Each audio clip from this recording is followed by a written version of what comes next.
All right, what's up, gang? The BGM is back.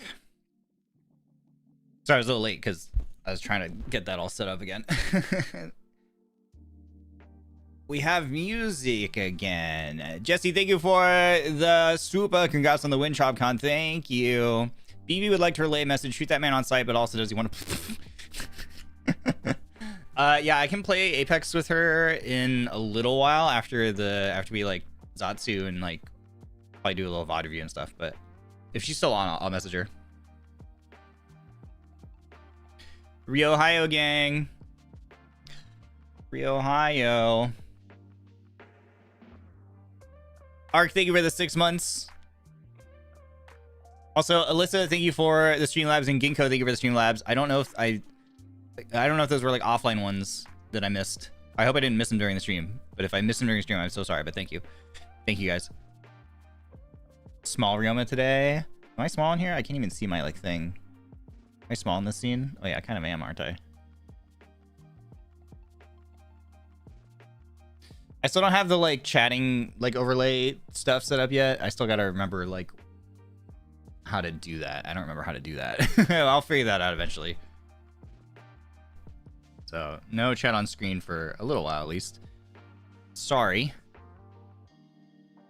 Ark, thanks for the 6 months. Caraway, thanks for the 19 months. Congrats to the win. Thank you, thank you. Thank you, thank you. I also still haven't. The other thing I still have to, there's a lot I still have to do to like get this OBS settings set up. Like, I also gotta like get my audio sorted. Like I don't have the same EQ settings on the mic right now, but I think I sound fine probably.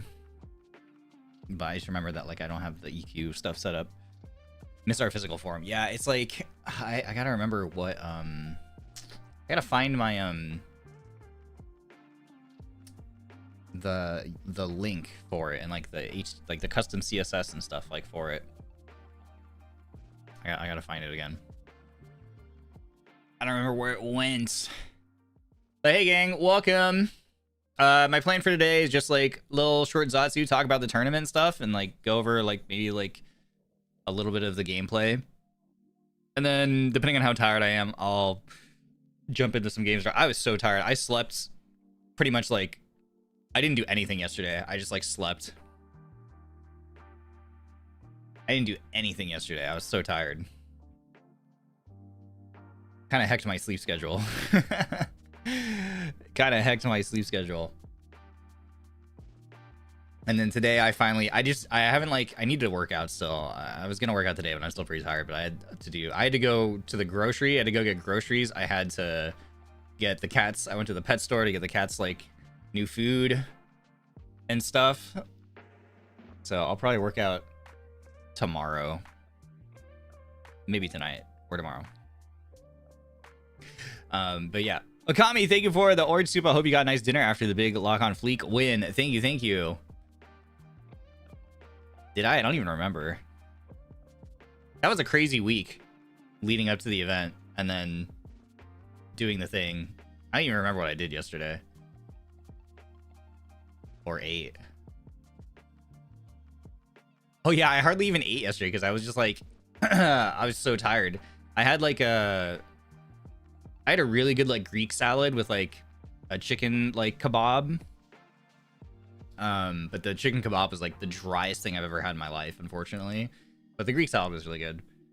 And then I had, that kind of like tided me over for the whole day until like right before bed I got hungry again. Then I had McDonald's before bed because the only place that was open. That was yesterday. And then today I went to the grocery store, stocked up on groceries, went to the pet store, stocked up on pet food, all that kind of stuff. And did some offline Niji work. I don't even remember everything. But yeah, the adrenaline right now. Yeah. The crowd got really hyped when Chopcon won. Did you see the free portion of the Rokufuri Game Festa? I did. I watched I'm glad that we won the first one because that one's the free portion on YouTube. I did watch the main broadcast POV of our win. It was cool. It was pretty cool. And then our post-win interview and stuff is good. It was so chaotic. I don't think anyone realized like how we pulled off that win. I'm really glad that we won. I'm glad that we got at least one game win, and I genuinely think that we could have won the third game, and there's actually like a semi decent chance we could have won the second to last game as well, to be honest with you. I mean, there was a decent chance for us to win both the second and third matches too. I'm not even gonna lie to you guys. But I'll talk about that a little bit today on stream. But yeah, I'm so glad that we got that first win. That one especially was, I'm glad we got the first match melee only win, because that was you know, that strategy that I came up with like worked perfectly, and I'm so glad. The fountain of players, yeah, I didn't even realize that was happening from my POV. I saw that on the broadcast. It was so funny. Someone was playing Horizon and like threw a Horizon lift that shot a bunch of people up into the air. And that was one thing that I'd considered too. I'd considered running a Horizon to do that exact thing. I'd also considered running a Octane. I saw some people's POVs where like there was an Octane in that lobby that was like throwing down jump pads. And that was messing people up. So I'd also considered us running Octane as well for the same strategy, where Octane I think can have like 4 jump pads in the world. So I was considering us running Octane to just put 4 jump pads down around the center of the map, so that anybody like who wasn't paying attention would just walk onto a jump pad and get launched out of the ring. And then yeah, Horizon Grav Lift is also really funny, because you can use the Horizon Grav Lift to launch people up. Or you can even use her ult to like suck people back out into the ring to take damage from the safe zone in that final circle as well. So those are a couple things I considered, but the problem with those two is that the risk of accidentally killing ourselves too is really high. So that's why I didn't go with those characters. They're really funny characters to grief other teams, but the risk of accidentally griefing ourselves with those characters is incredibly high. So that was why I opted against using those characters. But we almost did. The moment you used Wraith's ability, I gasped because I realized the strat. Yeah, it was always the game plan was always to win that one. The team comp was designed specifically with the express purpose of winning that match.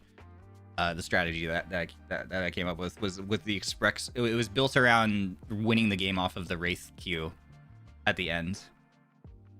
So yeah.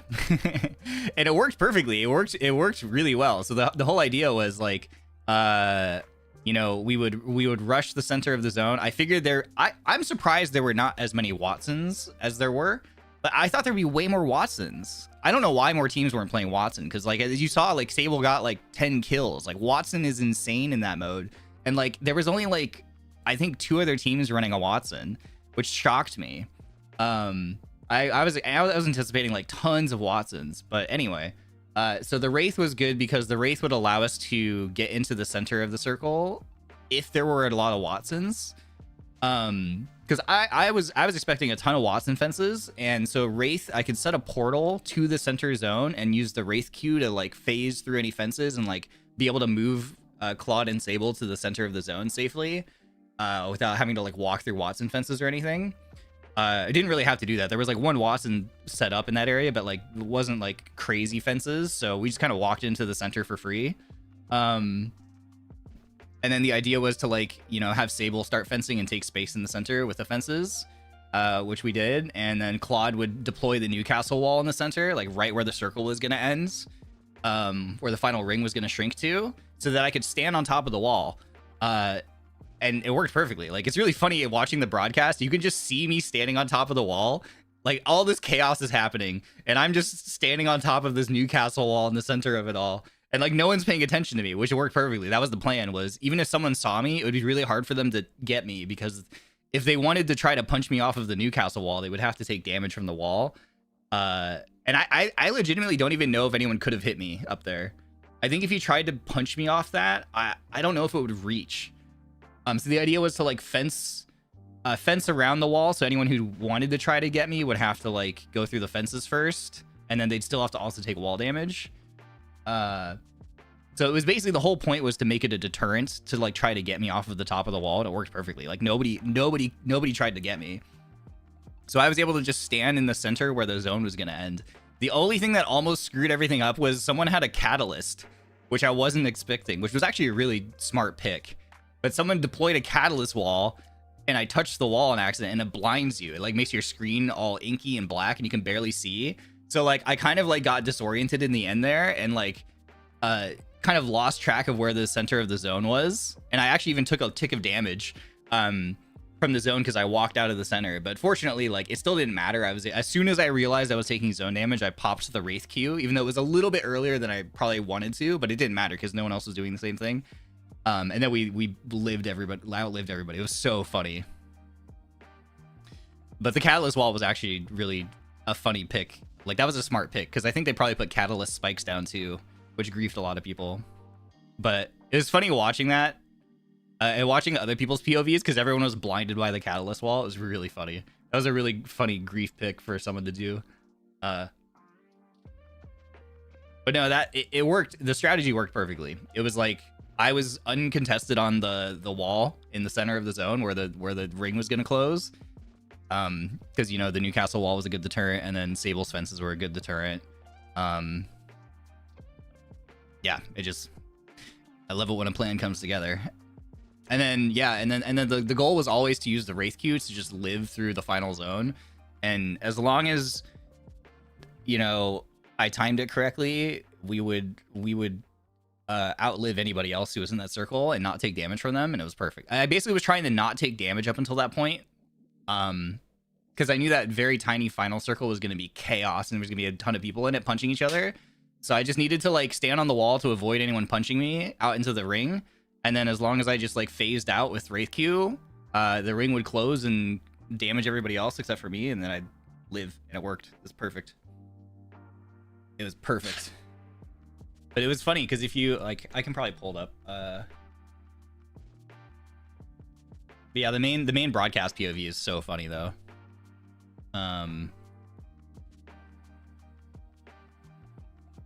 Let's see.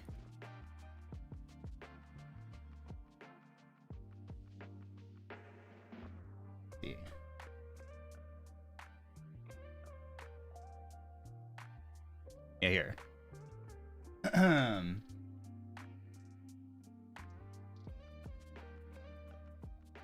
So like, oh, I'm too big in front of this. Hold on. But like, let's see. Would you play more events like this one if the opportunity arises? Oh yeah, for sure. The fun ones are good. You know, the ones that are more fun and are silly like this. I think especially it being limited to like NIJISANJI members was really good. Definitely would do another like NIJISANJI Apex event if they decided to do one. 100% would do it. The more casual ones are always really good. But I know it's also like, dude, I also do enjoy like more serious competitive tournaments as long as the teams are kind of balanced.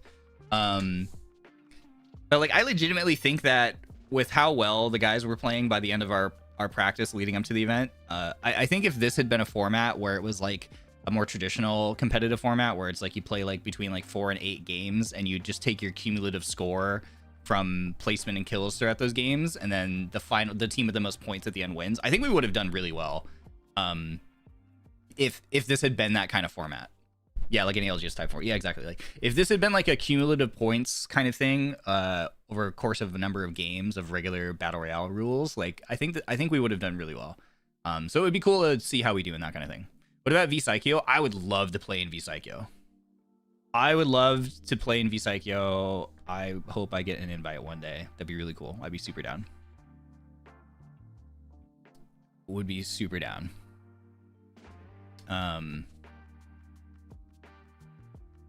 But yeah.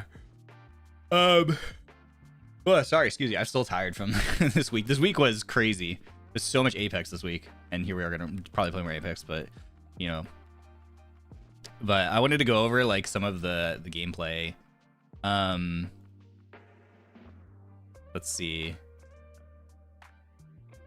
Yeah, it's funny. Like, so like you can see like so I was standing on top of the Newcastle wall, and then Sable took a bunch of space with the fences. So like, oh, you can see how many teams are like respecting the space that we took with the fences. Like, these guys are hanging out over here.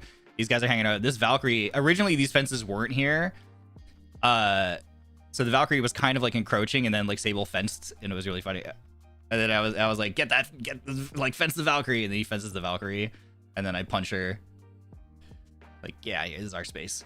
And then I just get back on the wall, because it's like, my job isn't to really fight people. My job is to like just literally stay in the center of the circle and not die.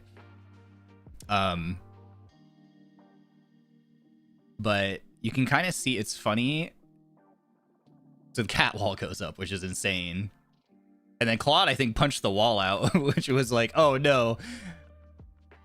Luckily the fences, I think, were still holding enough people off. I like punch some people here just to try to keep our space. Okay, so like right here, because of the catalyst wall, because of the cat wall, I lost track of where everything was, because I touched the cat wall here and my vision goes black.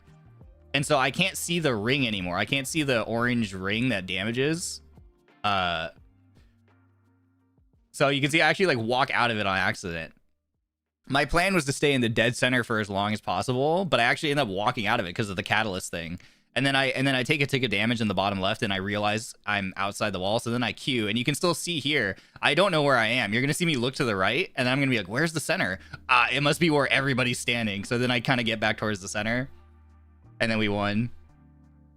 But like I literally lost track of where I was. Like, so here I'm like, I think I'm in the center. I'm like, I'm not in the center. This is the center of the circle right here behind me. And this is what I knew was going to happen. It was just gonna be a pile of people in the middle, like just punching each other. So it was like, oh, okay, I should get back to the center just in case. Because I was worried that I queued a little too early. I didn't say anything here either.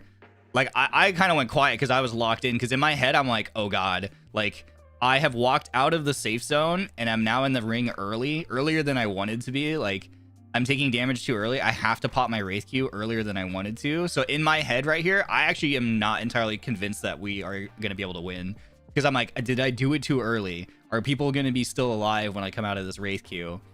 But fortunately, everyone was dead. And even if someone was alive, I would still be healthier than them. So I'd still probably win. But, and there's just a pile of mountain of boxes. So funny. But yeah, so I'm really glad that we won. I'm glad that the plan worked. It worked perfectly. But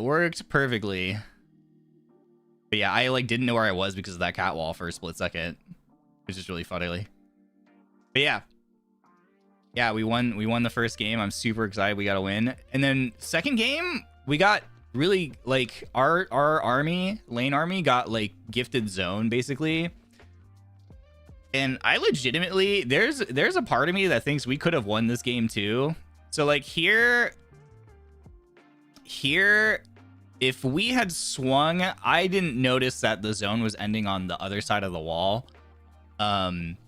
We needed to basically like push around this corner and try to fight the team that was hanging out on the backside. But like, that's like, I don't know how well that would have gone. How many teams are alive? So there's 29 people. So there's still 9 teams. I don't know how many teams are actually. I guess it probably wasn't that many teams left alive on the other side of the wall. Like, how many are here? Like, we have like 1, 2, 3, 4. Like 1, 2, 3, 4, 5. So this is at 6. So at least 2 of the 9 teams are on our side of the wall, are on Lain army team. Oh, there's another one. So there's probably, yeah, there's a whole 3-man right there. So I would say there's probably, half the lobby that's still alive is on our side of the wall, and half the lobby on the other side is the other army. I'm assuming that was our army, but I don't know. But like here, we should have swung the wall and tried to just, we just had to swing the wall to try to kill the other team, but we're swinging into like probably 4 or 5 enemy teams. And it's like 3v15 is not 3v15 is like gonna be really hard.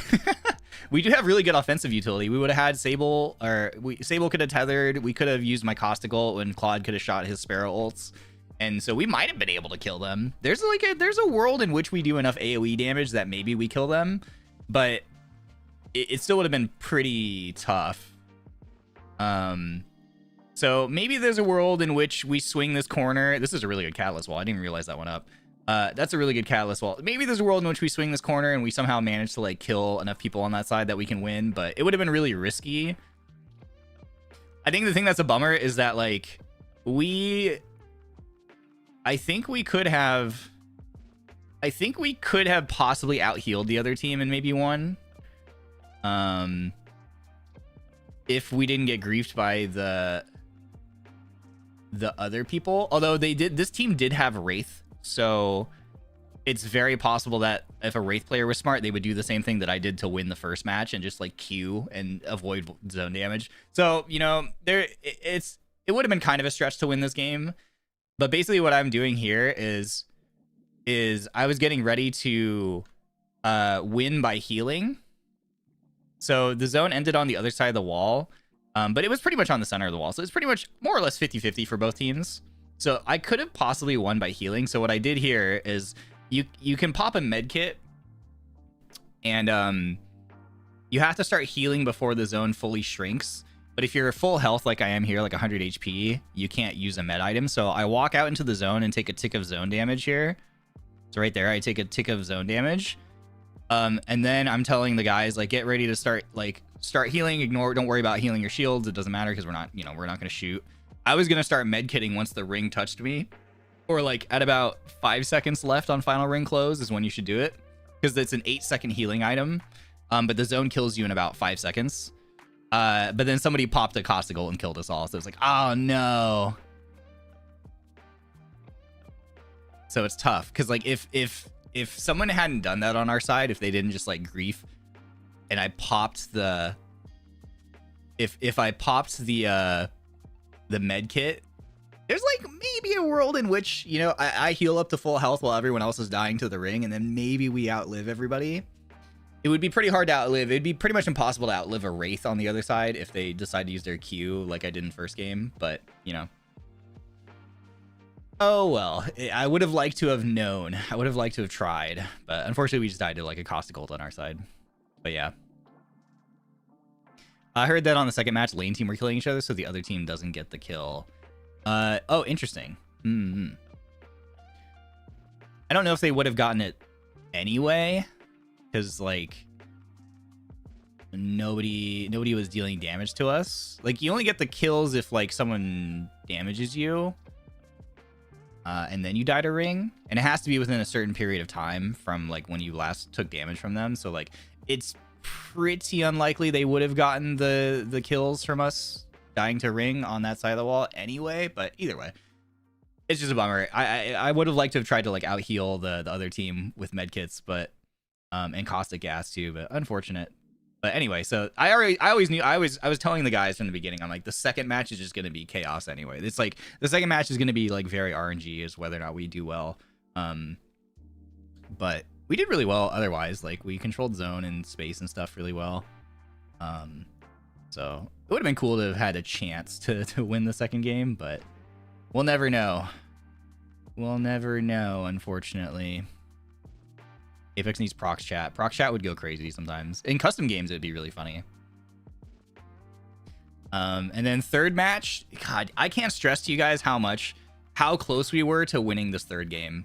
I wanted to win this game so badly. This one is tough to lose because this game was literally ours to lose. We played this so well up until the final fight. And if we had won the final fight, I am very confident we would have won the whole entire match. So it's like, it's tough that this one got away from us because like we were on the cusp of winning the whole thing. It's a tough one to have slip away from us. But here we're just using the free 5 minutes to loot up that we have, because no one can fight until the round 1 ends. We rip a balloon at the end here and get a really good spot in zone. It was also unfortunate that we didn't get any practice on Kings Canyon before this event. We practiced a lot together, but Kings Canyon not being in the ranked rotation was tough.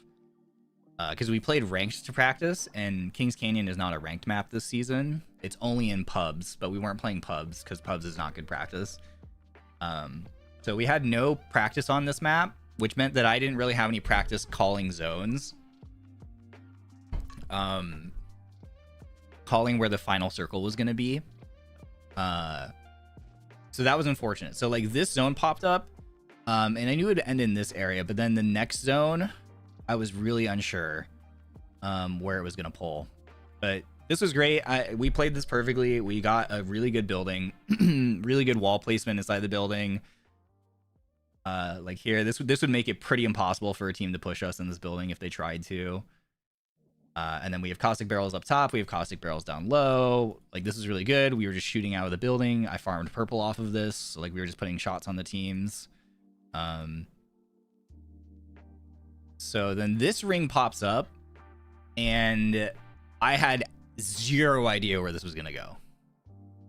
I had zero idea where this ring was going to shrink to, because I just don't have enough playtime on Kings Canyon to know where the end zones are. Like, if it, and this is the thing that's unfortunate, if it had popped up on like anywhere else in the map, I probably could have predicted the end zone way earlier, because there's like, I know the cage ending area pretty well. I know the like what's it called, the like Skull Town area in the bottom left, like market area zones pretty well. I know like the runoff zones in the top left, like pretty much like most any other zone, like any other area of the map I'm pretty familiar with, but not this specific part, like this dead center part of the map, because it doesn't very often pull dead center.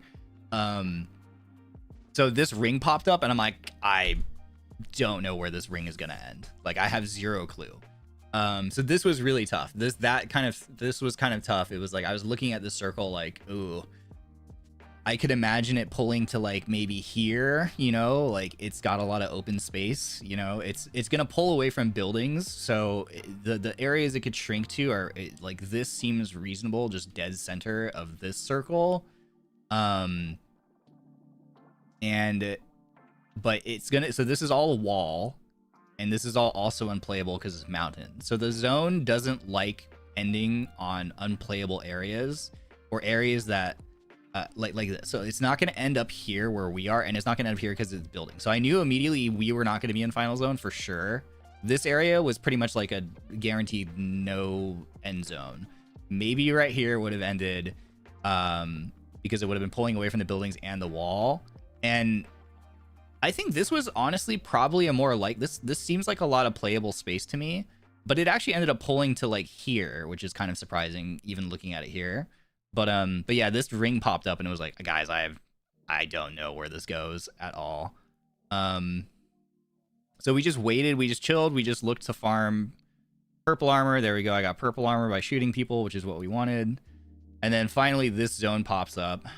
New zone pops after this one. So then it showed like, okay, it's going to end bottom left. And then here I knew immediately it's not going to end up here.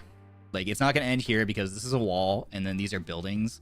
Like, I guess there's a world in which the next zone shrinks to this and then ends like here. But like, that is super unlikely compared to how much open space there is here. So it's very likely that the final circle pulls towards this bottom side of this ring. So we rip a Valk ulti, and basically at this point we are, in my mind, I'm like, okay, this is going to have a team on it. This is going to have a team on it. This is probably going to have a team on it, just because people try to play buildings when they can. And then everywhere else, you know, it's kind of like there might be some teams living out in open space, but any teams that are alive are going to be trying to live in buildings for as long as they can. So we knew that like we probably couldn't land here. It would have been great. Well, even here, I was like, I don't even know if I want to live here, because then we'd probably have to leave it the next circle anyway. So we were trying to look to grab something in this area on the bottom. So then we fly, we hit the Valk ulti. You can see where we're pinging on the map in open space. Like, this is where we're probably going to end up. Claude rips a Valk ulti, and then so when we fly, we're going to get info because of the Valk scan. So yep, this building that I talked about, this building also has a team. So we weren't planning to land on a building anyway. So again, I'm pinging here in this open space, like, hey, so like this is God spot in this circle, or for the next circle, and this is where we end up dying trying to take this God spot. But we didn't want to go here early because it's too centered of where I knew the next zone was going to be. We didn't want to move to this early, because if we moved here early, this team was going to shoot at us from here, and then this team in this building that my shoulder's covering was also going to have shots on us, and I knew this team was going to have to move up, and this team was going to have to move up. So this was God spot. It's the highest points in this final circle area, but we couldn't take it early because we were just going to get shot at by too many teams. So we fly over. So like, so I'm pinging out on the edge here. This would have been the strongest point, except for the fact that it would be too early to try to hold it. We could have held it with the Newcastle wall, but we would have probably taken a ton of damage. So right here is where I would have liked to have set up, but I was like, oh, it's not in zone, so we have to walk forward to make sure that the wall that you put is in zone. So like around here, I'm telling him like around here. And then for some reason, I haven't watched it from Sable's POV, so I don't know. But he was saying like he can't put his wall here. He's like, it won't let me. He's like, I have to go further forward. Like right here on this ledge would have been really good, but he's like, I have to go further forward. And then he's like, finally is like, okay, I can drop it like here. And actually, I don't think you guys can hear the recording, but I go, what? I'm like, this far forward? We have to go this far forward, but like, it's perfect. Honestly, this wall is great. So we just start taking space with barrels. We take space with wall. And then I say we just need to shoot these guys, you know, this team that's in the open across from us. So we just start pressuring them. Yeah, this spot was great though. We're in zone here. We have this little tiny part of the zone. And I start throwing barrels forward to take space. I say we have to be really careful of our backside though, because we knew there was a team in this building up here in the very top of the map that we scanned on the flyover. And there's a decent chance that when they rotate in the zone, they might push into this top side. So I go, okay, we have to be careful of our height. So I'm like, I have to walk up there. Like I tell the guys, I'm like, you have to shoot the team that was across that we were just shooting at to pressure them so they don't look at me. So I can walk back here and start putting barrels down so we can control this space. So like I have like sort of an early warning. If someone walks up on that height, they'll proc the barrel and I'll know there's someone up there. So we do that. I just do that to charge and get another charge of my barrel. So I get another barrel and I walk back up here. I throw another barrel to control the space. Then this team flies in and lands on God spot right here. So that team just flew in and took God spot. So I'm calming like, hey, right here. We have to shoot this. Try to pressure this team. Because this team was a pretty big immediate threat to us because they had the height. And then I'm looking up here. I was really worried about a team trying to walk on our head here. And luckily no one did. And then I'm going free shots right here. And then the lifeline ult comes out. Just perfectly timed. I think that was Meloco's team. Yeah, I think this is Meloco's team that we're shooting at here. Sorry, Meloco senpai. So I'm calming like, look over here. These guys, you know, are a threat. Yeah, because some guy was angling us from over here, and I couldn't find him. But anyway, so we're just making sure that team doesn't try to do anything. I'm pinging now. I'm pinging that spot to our left, which is now God spot in this new circle. I'm pinging it because we're going to want to take that next.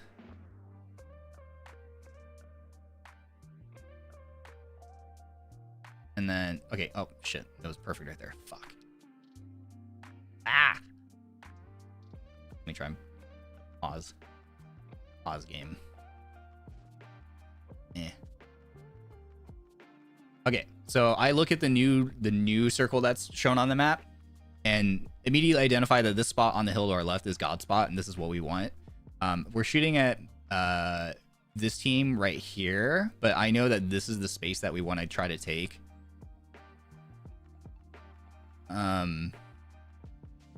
So here, now we look back at this team, which I think is Meloco's team, and I see that the only thing they can play now are rampart walls, but you can break rampart walls. So I'm saying shoot the rampart wall, shoot the rampart wall. Shoot the rampart wall out. They start taking... No, it is Meloco. Oh, I'm sorry, Meloco senpai. Sorry. It's like Sable gets a knock, I get a knock on Elu senpai, or Sable gets a knock on Elu senpai. And then... Looks like Heba maybe takes out their third. Maybe Ness is their third. I don't know. So right here, I threw my ult on this because I knew they had a lifeline. And I was worried about the lifeline getting a reset. I didn't realize they were like getting thirded by that team. So throwing this ult is going to kind of come back to haunt us later. If I'd had our ult for the fight that we lost, I think we have a decent chance of winning. But now I'm saying, look left. We need to pressure left because we're going to take that space from them. So we're just looking for opening damage on this team on the left. We need to kill left, I'm saying.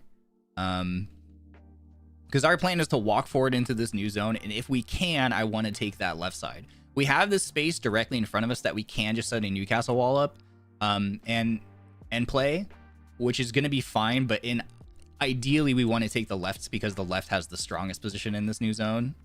So here again, we're just looking for opening damage. I get big opening damage on the Octane. So I'm going, can we go on this? So I'm just saying, can we walk forward on this? I start throwing barrels forward to take space. And I tell, so here's where if I could go back and do this again, I would do this differently. So right here, I'm telling Sable, I look back at the middle of the zone. So you can kind of see on the map, we're now in the top part of the map. We have height, and the middle of the zone is where I'm looking right now. And I tell Sable, we need a wall down facing the middle of the zone. So in a vacuum, I believe this is the correct call. If this was, you know, because I'm in this in like tournament mindset.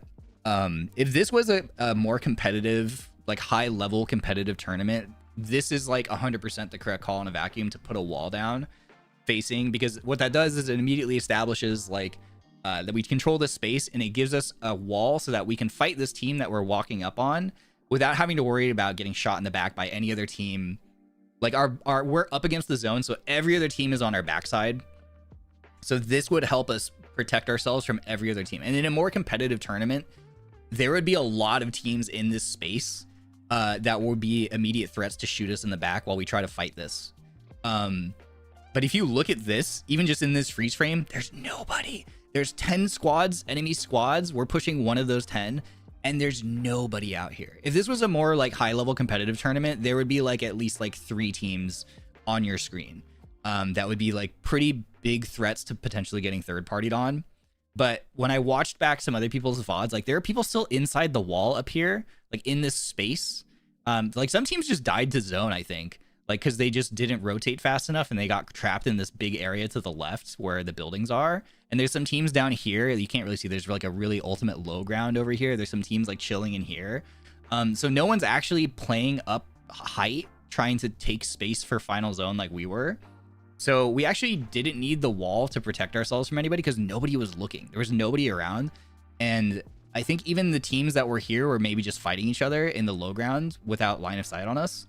So in a vacuum, in an actual like more competitive setting, I still think I made the right call telling Sable to put a wall down, because it would just be, it's just really good security. Make sure we don't get thirded in the back by anybody trying to throw grenades at us. You know, the Newcastle wall would zap it out of the sky. So Sable plays, he does what I tell him to do. He puts a wall. But the thing that's a bummer is that if we had the wall for the fight that we lost, I think we could have won the fight. But anyway, he gets the wall down. I start taking space with barrels. I'm looking for this Octane. So you can... Quad comms, we're getting flown on. So there's a team just land. This is the team that we died to. So this team lands behind us here. And so this is where things go wrong, which is unfortunate. So I'm telling the boys, like, we have to fight behind. Make sure they don't climb up. So right here, this is where I'm kicking myself, because if I had my Caustic ult still... Caustic ult would go crazy here. I can either Caustic ult the lifeline ring and force them to run out. And that's probably what I would have done, is I would have ulted inside their ring, which would force them to run out, and then we can shoot them when they run out, and hopefully just throws them into a panic. But unfortunately, I don't have my ult. And so here I throw a barrel instead. And unfortunately, just the timing of this climb up by the Newcastle is like perfect. They climb up right when I'm mid throw, and I take a ton of damage on this trade. And then here they're just hitting their shots and I'm just taking damage. So part of the reason why we lost this fight is I just simply took way too much damage. So that was just like unfortunate timing. So here I'm looking for this team. Claude says there's a team flying in behind us. I say we turn fight behind. Don't let them climb up. And then this, just the peak. The timing on this peak was just so unfortunate. Like, I'm full standing in the open, throwing a barrel. I don't have my gun out, and I just get lit up. You know, I'm playing a big character too, a huge hitbox character, like second biggest in the game next to Gibraltar. And here I just take this, you know, if we had to break down this fight, why we lost it, I just took too much damage here. I go to like 25 HP. I just take way too much damage. Claude also gets his shield broken. He takes a ton of damage too on whatever happened there. And then here they have a Crypto, which also was just brutal. So Crypto flies in with the ult and EMPs us. Now I cancel my battery. So here's another mistake I made. I saw the Crypto EMP happening. I knew that if I committed to finishing the battery, the Crypto ult would just knock out my shield again. So I canceled my battery. Because in my head, I was like, there's no point in healing because it's just going to get Crypto EMP'd. But Crypto EMP only does 50 shield damage, not 100 shield damage. So if I had finished this battery, I would have gone up to 100 shield and then knocked down to 50 shield. But I would have still had 50 shield. So for whatever reason in this moment, I just canceled my bat. I was just like in a weird min-max mindset. So I canceled my battery here. Crypto EMP goes off. I then re-battery up to 100 shield. But the problem is, like, a battery takes like 5 seconds to pop. So I'm out of the fight for almost like 10 seconds trying to heal. And if I had just popped the battery and committed to it and then just tanked 50 shield damage, I could have still like done something. I was so low HP that I couldn't peek after I'd canceled the first bat. But if I had like shield 50 shield, I think what I could have done is like popped up. I have another barrel off cooldown. I could have popped up and thrown a barrel in that moment or something. Or I could have like popped up and sprayed someone with an R9. You know, just to like make their push a little bit harder, like delay their push just a little bit more, or make them take enough damage that like our fight back on their push is like a little more favorable. But so I took myself out for an extra 5 seconds, unfortunately, which I think, you know, did not help us at all. But then here I get the shield bat off. The Crypto wide swings really hard. My barrel is ticking this Newcastle over here. I managed to win my one. That guy swung at that guy, and see, that guy had to swing out because you can see the damage here is from my gas barrel that I threw. It's like my gas barrel is doing work. If I had thrown another gas barrel down in that moment, I think, you know, this fight becomes much more favorable. But so that was like a little mistake that I made. Claude also gets knocked on his peak as well. So I think Claude died first, unfortunately. Let's see.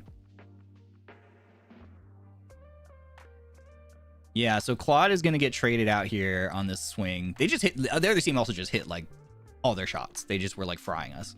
So Claude unfortunately goes down here. And the thing about the way that like 3v3 fights work in Apex, basically 3v3 fights work, they can be literally summarized as simple as like whoever gets knocked first loses, is basically how it goes. The only way that doesn't really apply is as long as you trade the knock. So that means if like someone on your team gets knocked, then you have to trade that player by knocking someone on their team right away. So Claude gets knocked, which is a big disadvantage to us. I'm at least able to trade immediately. So, but then I get traded back immediately. So again, it goes from being a 2v3 to a 2v2 to a 1v2. So the advantage was always in their favor, unfortunately, just because of the way that the knocks went. But Sable starts rezzing right away. And then I get knocked here. And then so this is the other thing where there's two things we could have done better, I think, once this happens. But I don't know. I haven't watched it from Sable's POV. I don't know if Sable had mobile shield or not. If Sable has mobile shield and he had put mobile shield down, because like right here, I realized I knew in my head that we were cooked because we didn't have mobile shield because he's rezzing in the open. It's like right here, I'm like, oh, we're just gonna die. As soon as he finishes rezzing me, because this mobile shield or this knockdown shield is gonna go down and we have no cover. We're just standing in front of these guys. If we had the mobile shield here to protect like Claude after he gets rezzed, for example, and me after I get rezzed, so we don't just get immediately killed as soon as this knockdown shield falls once the res completes, you know, I think this becomes more winnable. So if we had thrown a mobile shield down first before the res, I don't know if he had it though. It might have been on cooldown, but I don't think it was. But if it wasn't, if we had thrown it down, because you see I get picked up and I immediately get re-knocked, and then we're all a sliver of health, so we're just all gonna die here. But if we had the mobile shield here to cover us, it's possible that we could have, you know, played a little off of that. So that's one thing we could have done better, is mobile shielded. The other thing we could have done better is when he's dragging Claude, I think if he dragged Claude behind the wall, if we just climbed back over the wall to fight this, I think we also could have won. So here, yeah, here I say I'm holding knock, and I think I kind of bait Sable with that, because then he's like, oh, I'll res behind his knock too. But I think in reality, if we had just pulled Claude to behind the Newcastle wall, so that when Claude gets rezzed, he's at least in cover, you know, this was also way more winnable, because they could have played behind the wall. So that was another like mistake that we made. That was a minor thing. Also, if we just had the wall, because again, I told Sable put the wall here, which was correct in a vacuum, but you know, being able to look at the situation in hindsight, be like, oh, we were not under immediate threat of a third party. So like, if we just had the wall for this fight too, if like, you know, we just put the wall facing this team, let's say as soon as Claude gets knocked or something, we just slam a wall there, or even have the wall to slam after the crypto EMP goes off, because I had Sable taking the perk where if he slams his wall, we get shield regen for 15 seconds. So like crypto would have blown up 50 shield, but like he could have just slammed the wall. I would have told him, like, as soon as crypto EMP goes off, put your wall down, and then we would just full charge our shields in like 2 seconds. We would have been full health to fight this. Like, that could have also played really well in our favor. So unfortunately, it was kind of like this perfect storm of like, you know, we just didn't have our things off cooldown. Like the wall, if we had the wall off cooldown or the caustic ult off cooldown, this fight becomes like way more winnable for us. If we had thrown the Moby shield before pulling for the reses, this fight also becomes more winnable. If Claude and I just hadn't taken a bajillion damage on our peaks, this fight is also way more winnable. So it was just kind of like a series of small mistakes that ultimately got us killed, which is a bummer, because I definitely think this was a winnable fight, but we got knocked first. We took too much damage. We didn't use our abilities like you know, to the best that we could have, unfortunately. And like I said, placing this wall, I think was still the correct call. Like if this was if this was like V-Psycho or something, this 100% would have been the correct call. But unfortunately, it's just like, dude, in hindsight, it's like if we had a wall slam after the crypto EMP, I think we just full heal in 2 seconds and we're ready for this fight, and it would have been great. And they actually just got nuked by a Valkyrie Q, which is funny. So they actually were getting thirded at that point. But then they just had our wall to play off of. And then so here, you know, you can kind of see there's like one team like fighting over here. Like this is truly God's spot. It just looks over everything. It has high ground. So if we'd killed this team, this would have been us in the most advantageous position in this final circle. And then, you know, they just walk forward and put Newcastle wall in the center of zone. So right here, if we had won this, so what would have happened is if we had won this, we would have killed this team. We would have full healed. I would have now told Claude, rip a Valk ulti, just fly straight up so we get the Valk scan. So then we would have scanned the entire zone here, and we would see exactly where all the enemy teams were, and we would know exactly like where enemy teams were and where was safe, where we could walk forward. And we would have seen what this team is seeing here, where it's basically just like, okay, everyone's just literally around the edges of this zone. The center of this new safe circle is free, and we would have done exactly what this team did, which is just walk into the center and place a Newcastle wall, and then just won from there. Like is what we would have done. So yeah, like literally God spot, just shooting at everybody in low ground. You know, they walk forward, they put a Newcastle wall in the center of circle, which is what we would have done. Newcastle wall, center of zone, suddenly just control all of this space. We would have been throwing caustic barrels forward as well. And then they just see like, yep, there's just like one team, you know, clean up. And there's actually 2 of them were knocked. So it was just they didn't even have a 3v3 at the end. It was literally a 3v1. It's like, dude, losing this match hurts because it was so winnable for us. It was so winnable for us, honestly. So this one was a painful loss, you know? Because just looking back on it, it's like we had really tiny mistakes that cost us that fight. Really minor mistakes. Like literally, I would summarize that final fight down to like, you know, we just like Claude and I just took too much damage on our peaks, but it's like that was just the other team hit their shots, you know, and their timing on their peaks was just like so good. It wasn't really too much we could have done to mitigate that, you know. Their aim was really good. We just took too much damage. You know, minor things like, you know, if we'd thrown the Moby shield down or just pulled behind the wall, you know, maybe we live a little bit, but their entry damage was just really strong. So there isn't, I feel like we played it pretty well, you know, really well overall. It was just like other team was like a little too strong, had too much entry damage on us, and we didn't like, we weren't able to recover from how much entry damage they did. But if we had, you know, if we could go back and do it again and mitigate, like if we had managed to like mitigate all that entry damage, I think we win, because we should have won from where we were. Like for all intents and purposes, we should have won this fight against this team because we had the high ground. Like we had the best spot to fight them from. Like even if you just look like right here, like look, we have cover on the left. Like we have this like rock formation and stuff, and we have height, and just like right here, it's like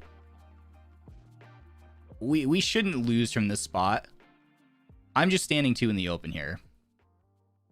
I'm standing 2 in the open, and then the timing of this peak was just too good.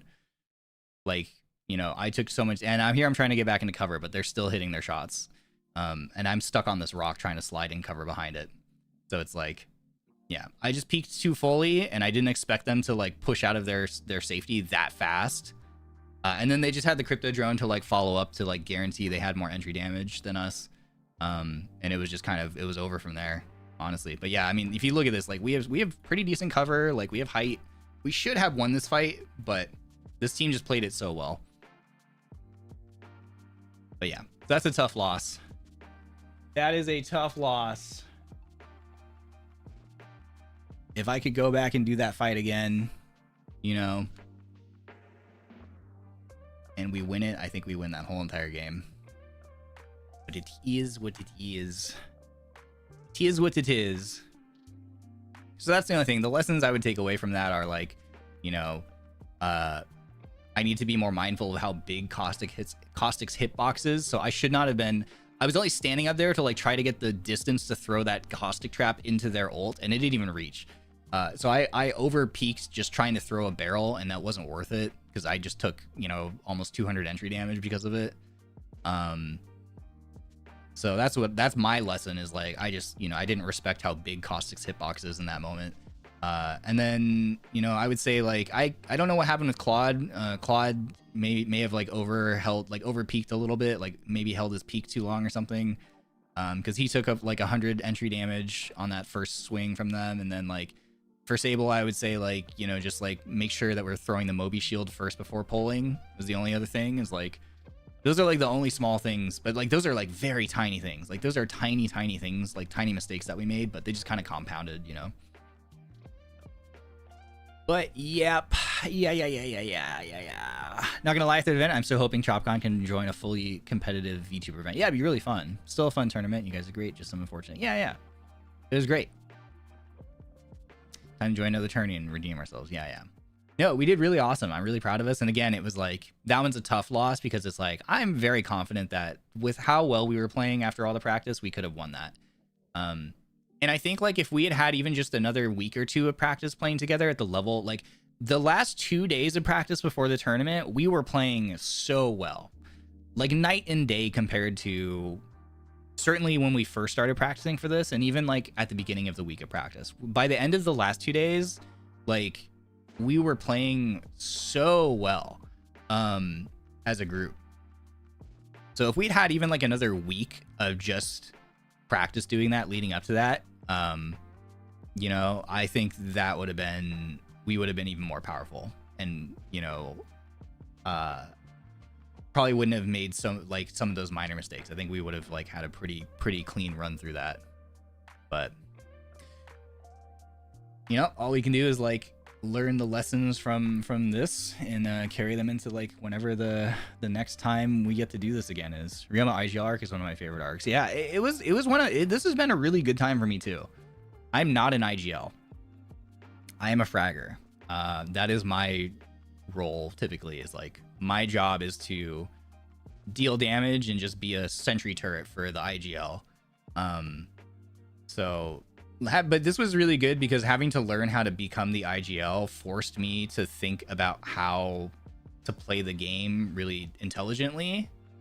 And like had to look at all the mistakes that there's something about teaching somebody else how to do something that reveals that you like learn so many lessons when you're trying to teach somebody else how to do something correctly. You know what I mean? And so that helped because it forced me to face any of my bad habits, because I'm looking at the guys and I'm like, oh yeah, they're doing this. I know I do this sometimes, or I used to do this. You know, so learning, like coaching them and being the IGL, learning how to become an IGL, helped me identify all the bad habits that they had and all the bad habits that I had. Mischief, thanks for the raid. Thank you. I hope you had a good stream. Welcome, friends. Hope you had fun in your tourney. Thanks, bestie. Hope you had a fun stream. Welcome, Baboomers. Yeah, we're just like chatting about the tournament right now. We just did a little bit of VOD review. I started watching you while you started training for this tourney, so I felt like I was learning with you. Heck yeah, I'm glad. I hope people learned some stuff. I learned a ton. Like I was saying. So yeah, so the IGL arc was really good because I improved a lot over the course of this last month, I would say. I've been playing Apex for thousands of hours. I probably have 4,000 plus hours in the video game at this point. But just in this past month, I feel like I'd kind of plateaued, but I feel like in this past month, I actually like improved because it forced me to like work on like my macro and stuff like that. And that was a part of my game that was like lacking, was, you know, thinking about all the kinds of things that I had to try, that I was trying to get the guys to think about, you know, like timing with how, you know, fighting as a team, like spacing with your teammates, timing your swings with your teammates, like looking for off angles or not looking for off angles, peeling for each other, like how we think about holding space, how we think about rotations, like moving in and out, like all the stuff that I never used to think about, I had to think about so that I could teach the guys how to, like, you know, do that stuff so that we were like a cohesive unit. And so like I never used to think about that kind of stuff. Yeah, so this was a really good training arc for me. Welcome, Baboomers. Hi everybody, my name is Ryoma from NIJISANJI EN. We're just talking about the Apex Legends NIJISANJI tournament we just played in a couple days ago. Just looking back on like the experience of it.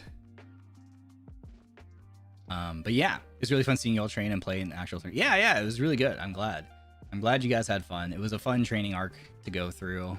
And I know I came out the other side of it like a much better player, I would say. So yeah, the stuff that I learned coaching the guys and like leading the guys is like, you know, stuff that like will help me, you know, in my gameplay moving forward. And certainly if I ever do have to step into the role of IGL again, I still would prefer to not be the IGL, but because the game's way easier when you can just play it and be a fragger and you have someone telling you what to do and they just, you know, shoot that guy. Yes, got it. You know, go here. Okay, got it. You know, like it's way easier. It's the IGL is the hardest role on the team. It's way easier to be told what to do than to have to be the one trying to make all the decisions in the moment. While also managing your own health and managing your damage output and stuff like that.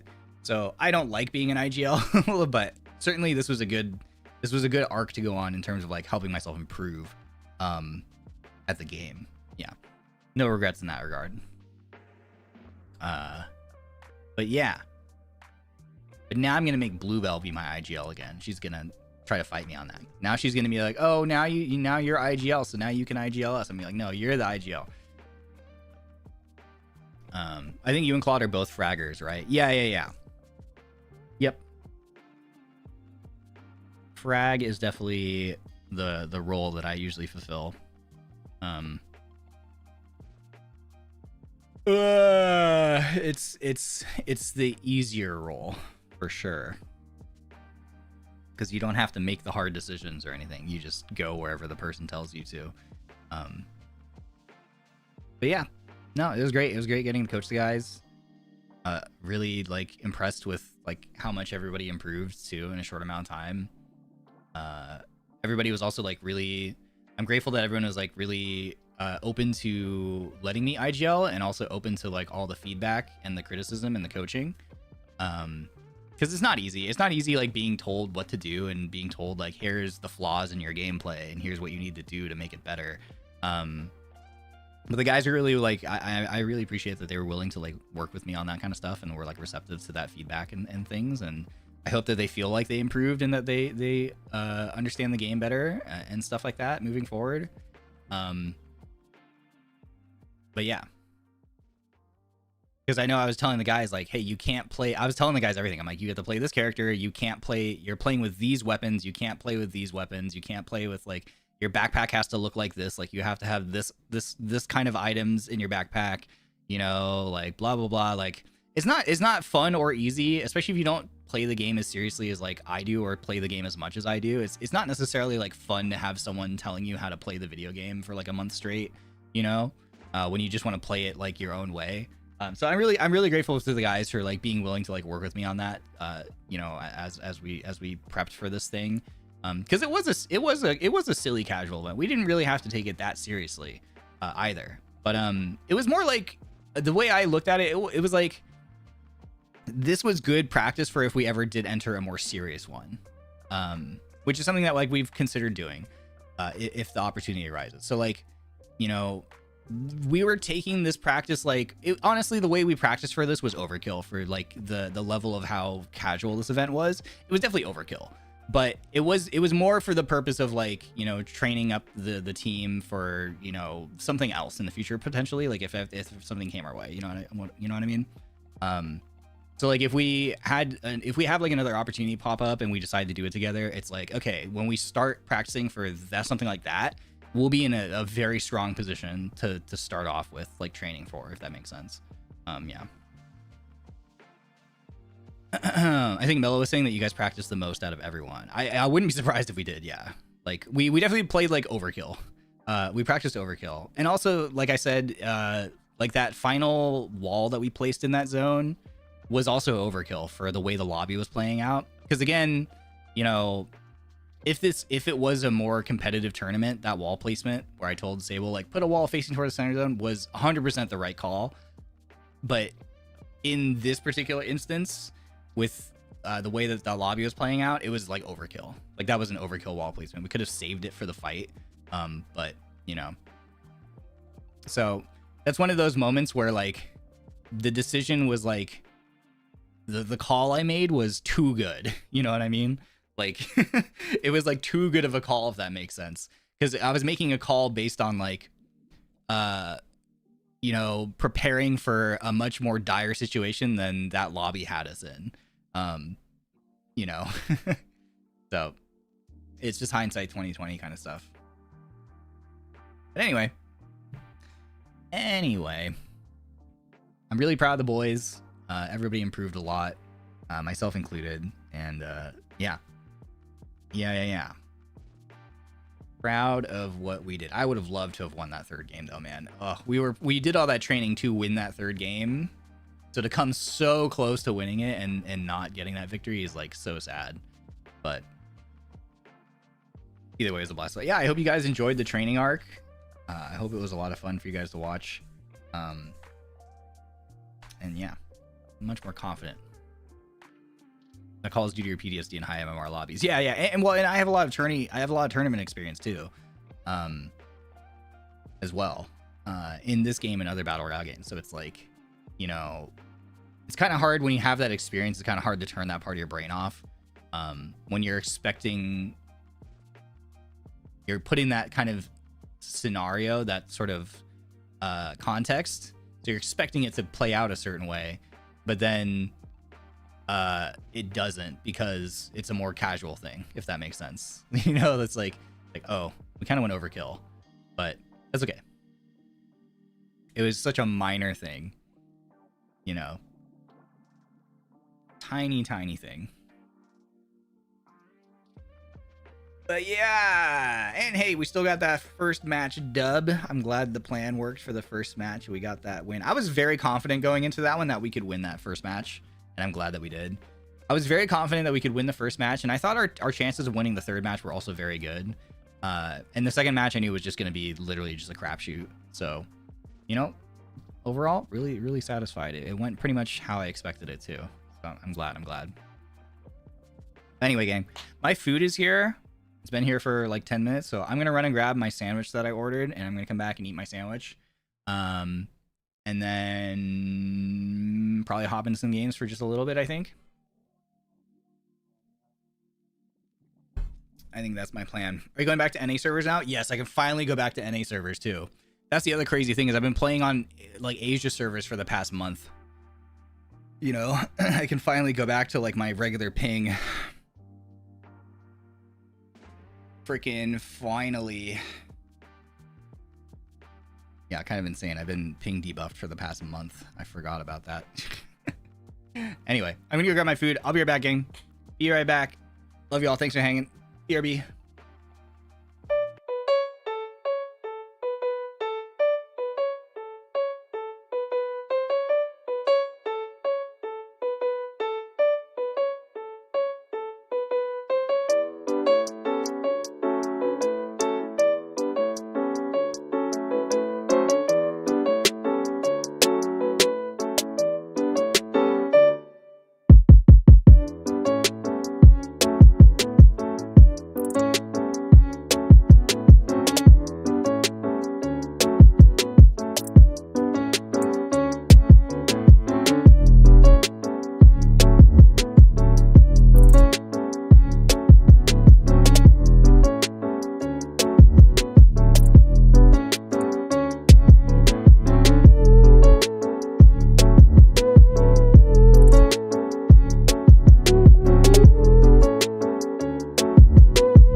All right, man. They forgot my chips.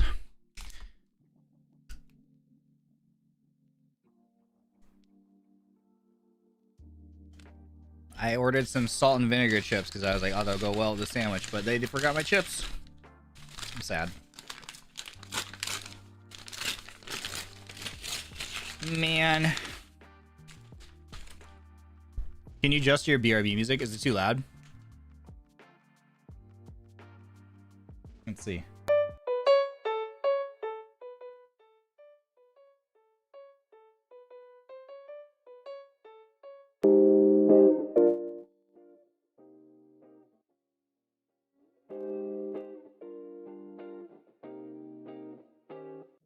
Okay. Sorry, that's probably really loud, huh? Is it better?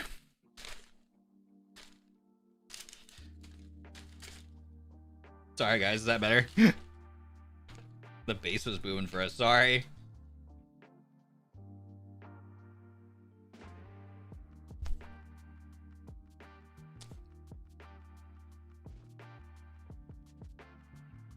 Stumping? I'm gonna have to watch the VOD. I'm curious.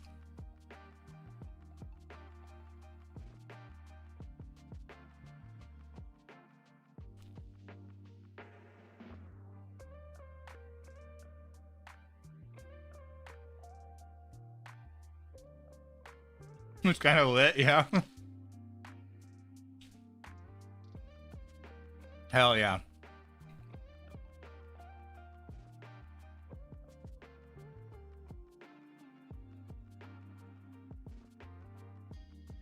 We just like to party out here, you know?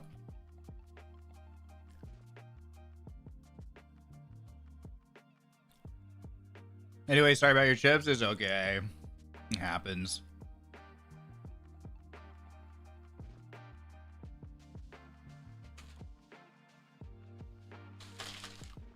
I got a refund for him at least.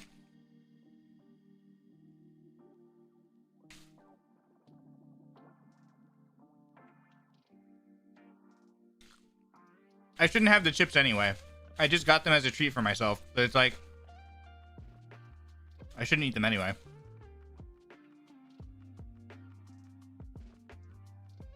What kind of chips are they? Salt and vinegar.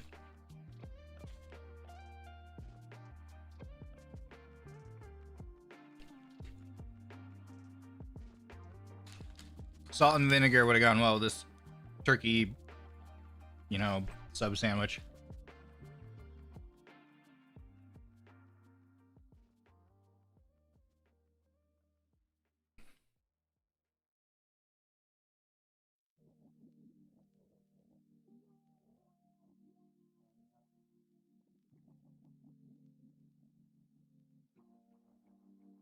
Stolen from me like that third game.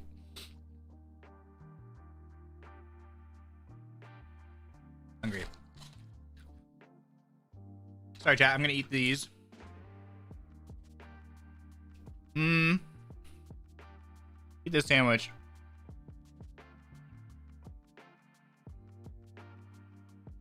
I guess I'll play some Apex. I don't know actually.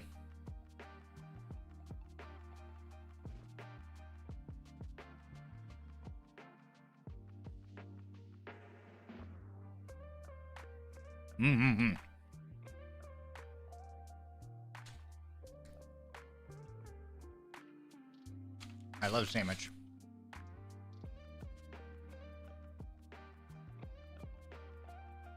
Oh, Arc Raiders? I definitely want to play Arc Raiders again soon.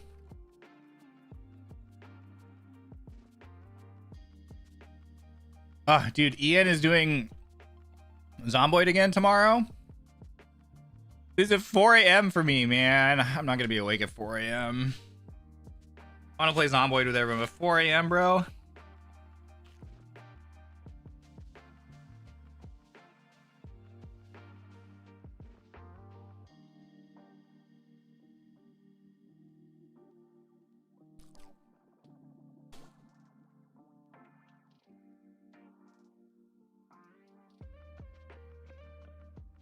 Time zones, man. Frickin' time zones.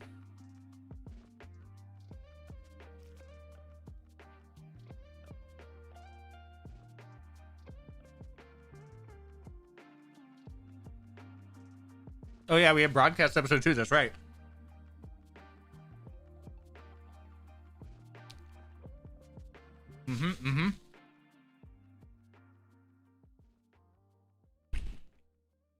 We have episode 2 of our podcast with Bluebell and Rico tomorrow on Bluebell's channel.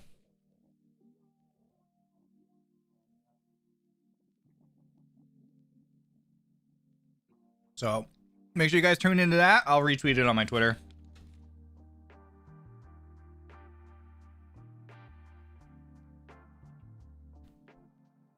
I think we're getting into like life advice questions and relationship questions.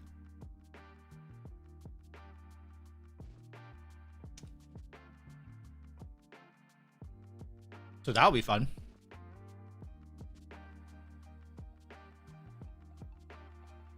We did more like Apex specific ones and fashion ones the last time, I would say.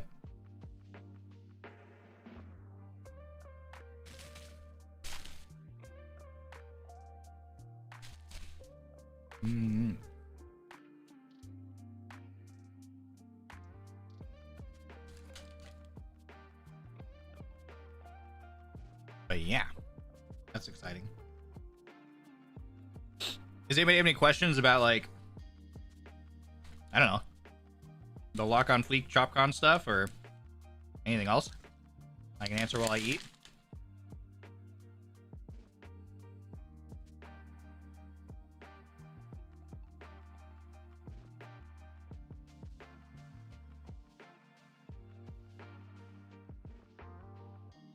It's a good thing I like mayonnaise because they put so much mayonnaise on this sandwich. Holy cow.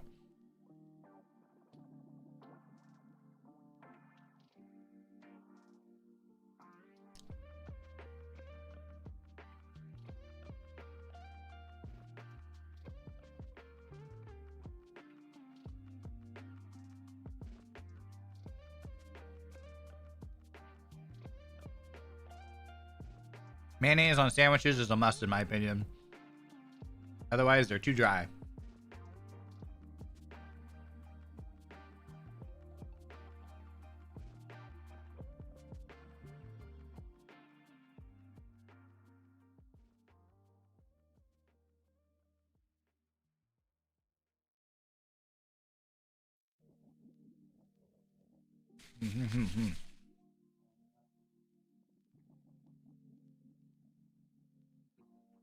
What would you say was the best play for each of you during the third game?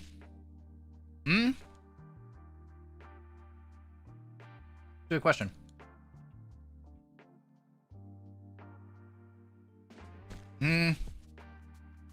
Individually, I don't know if there were anything like too standout.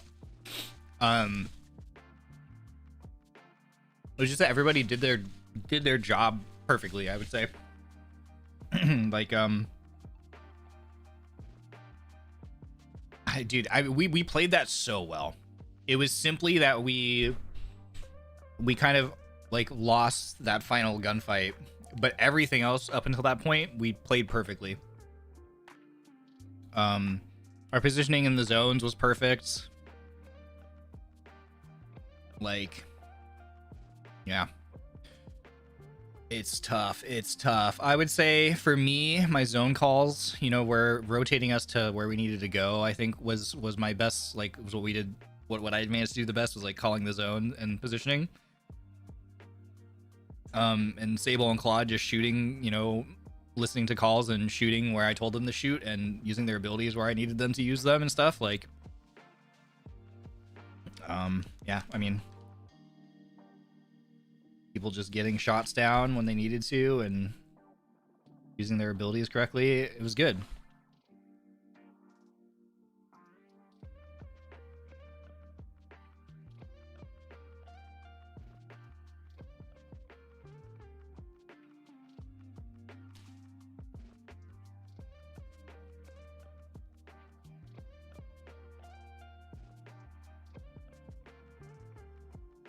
I would rather dry than mayo. Really? No. Are the prizes for the melee match divided amongst your own team for the entire team lane? I think just us. Which, yeah, I forgot about. Yeah, so like we won because we won that game. It means that we get means that we get those prizes, apparently. Yippee! I'm excited. I love Apex merch.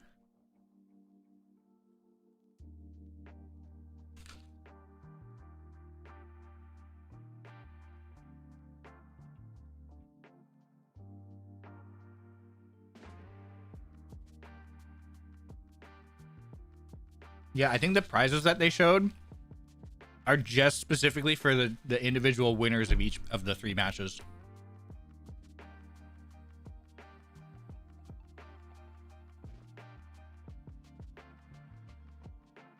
So there were 3 games played, and the champions from each of those games get those prizes.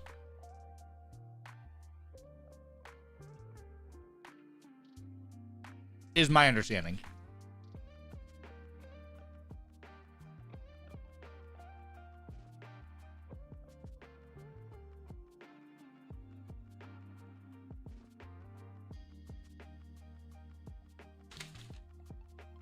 Which I'm very excited about.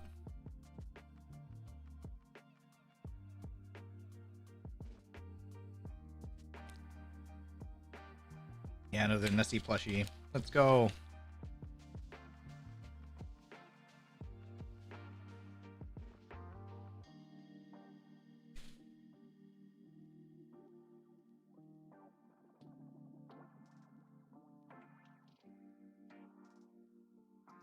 I bought the Sakura Nessie plushie from LGS Sapporo as well.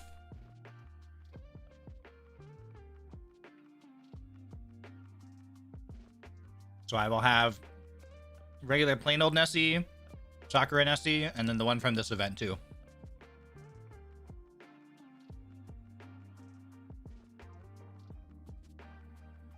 I did get the Watson shirt too. Yep, I got the Watson shirt and the Nessie. I'm glad we got to see your win for the first game because we got to see it in the free portion of the main channel. Yeah, I'm glad it's on the main channel. What would you say is your favorite moment from that tourney itself? Favorite moment?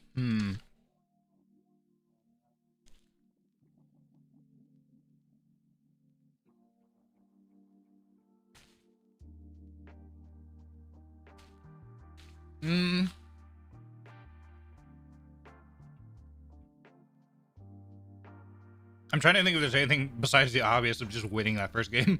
Because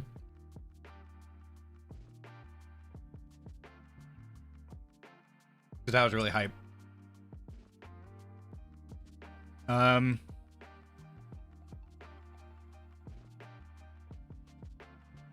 mean, winning the tournament obviously was the high point of everything, or winning that one match. I would say that my other, if not that, I would say it was me being able to correctly call like the zones, and rotate us into like safe spaces to like make sure we live to the end game, because that's like that's a big part of, you know, that's a big part of the game, is being able to predict where the safe zones are going to be. Because if you call that incorrectly, your chances of dying trying to get to the next safe zone like go up, like just shoot up. So like I'm really happy that like I pretty much predicted like all the rings really well.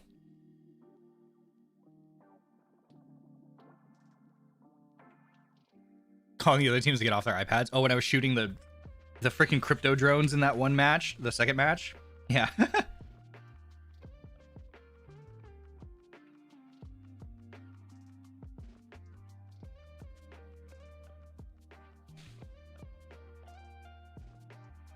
Because we started getting hammered by crypto EMPs.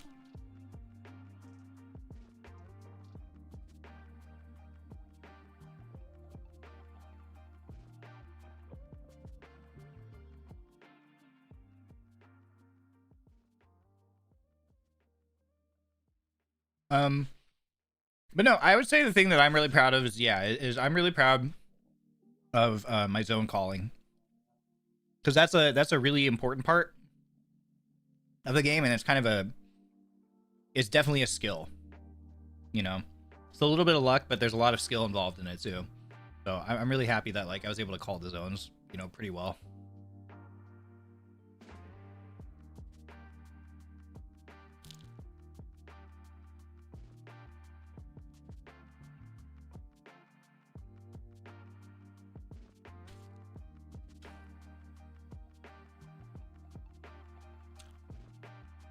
And also just like,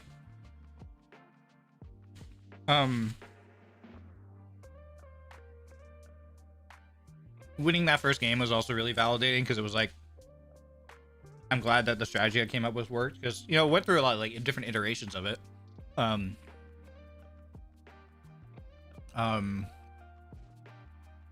Like what characters to play, like thinking, I thought a lot about how we could win that first match. Like all the different strategies, because I also had to think of like different strategies for what characters might get banned. So I was like, I had strategies for if Crypto and Caustic were not banned because they were originally not banned. So I had strategies and team comps for if Crypto and Caustic were still playable. I had strategies and teams comps for if Crypto was banned and not Caustic. I had team comps and strategies for if Caustic was banned but not Crypto. And then I had team and comps for and strategies for if both of those characters were banned, which is what ended up happening, is both did get banned. And then so I went through a couple iterations of like team comp and strategy for that, but then finally settled on like the one that we ran, which was like Newcastle, Watson, Wraith. And so I'm just glad that we were able to win, because to see the strategy payoff was really cool. I was glad to hear that the owner of Riddle Order said your aim is amazing on second match. Oh, really? Did they? What the heck? We were kind of shooting in that second match. I think that was the match. I had like over 1,000 damage at the end of that match.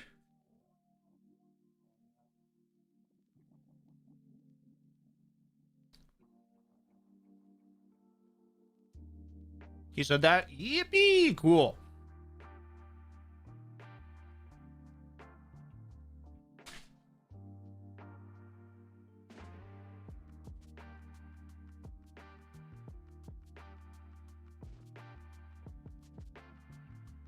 Scope of knowledge, yeah. Zone call really made all the difference. Yeah. The zone calls were really important to helping make sure we lived.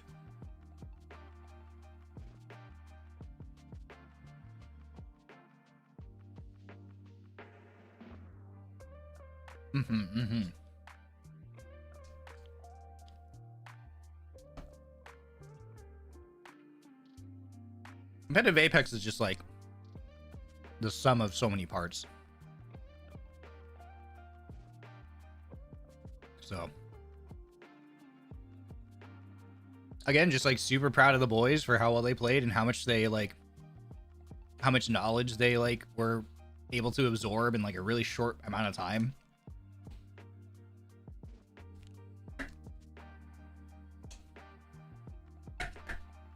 Super good stuff. All right, I'm done eating. I'm gonna throw my stuff away. I gotta go throw my trash away. I'll be right back, gang. All right, BRB screen, but it won't shake your house now, probably.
All right.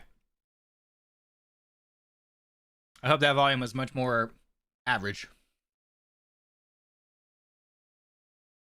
That was a much better average volume for you guys. I'll play a little bit of Apex. I'm kind of tired, so I'm not going to play too long, I think. But at least a little bit. Just a little bit so I can enjoy playing on US servers. Again, for the first time in forever. Hands are cold. I need to turn up my thermostat, actually. It's cold. I can get off caustic. I'm free from caustic jail. Oh, I gotta like put the... I gotta put this cool skins back on the characters. Hold on. This is more important than anything else.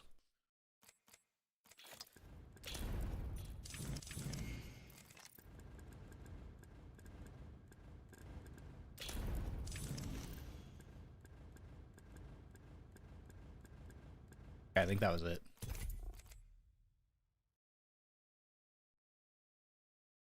Yeah, I can play NA servers again. Let's go. Freaking W. Now for the right choice.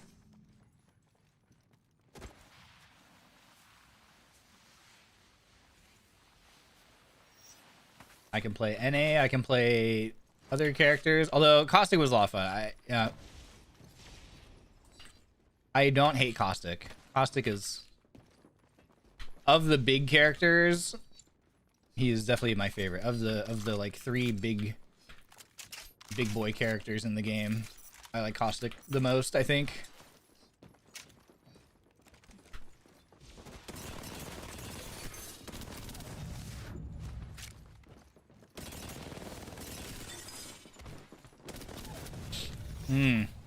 I'm tired, man. Oh. Kind of...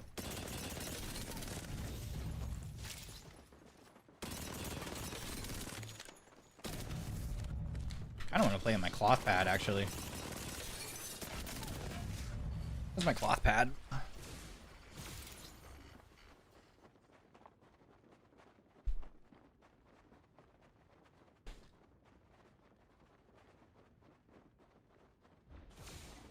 I want to play on the cloth mouse pad.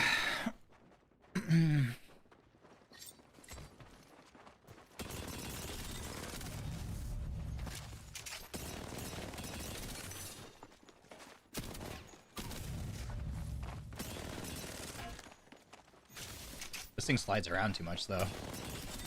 I need to get those, like... I need to get that stuff that, you know, you use to, like, hold, like, rugs in place. I need that for this mouse pad, because, like, the bottom of it is so slippery. It slips around a bunch.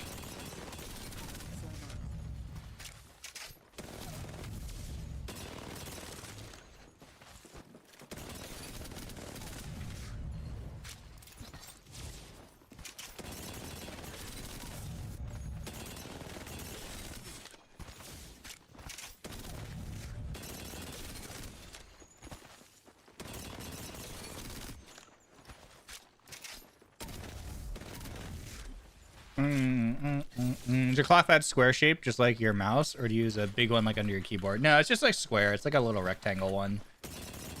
Or it's like mostly a square.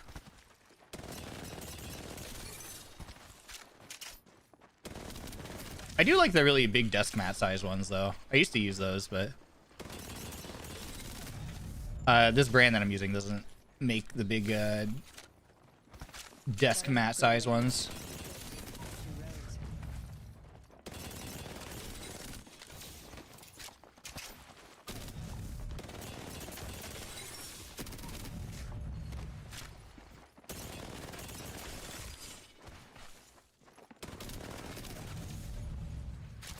Is the glass pad on the smaller side too? Yeah, yeah.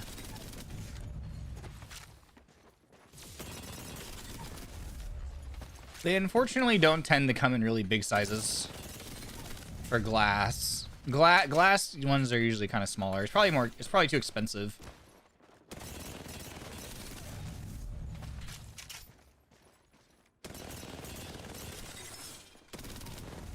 Probably too expensive to make a big rectangle shaped one. Actually, I think there is a big desk pad size one, actually, from Pulsar, maybe? Pulsar might make one. I can choose an upgrade. precision counts.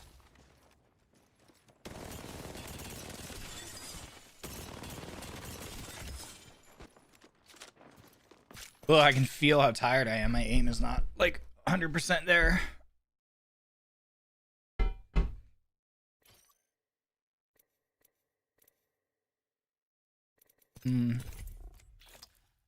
God, who do I want to play now that I don't have to like play Caustic anymore?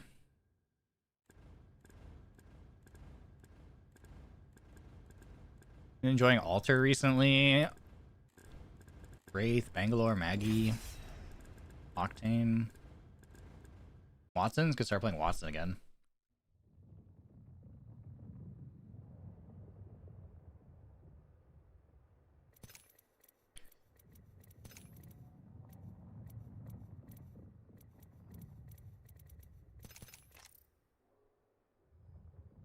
Gotta change some of those settings back. Can't believe I had the enemy highlights off for after first match. I don't think that made a difference though.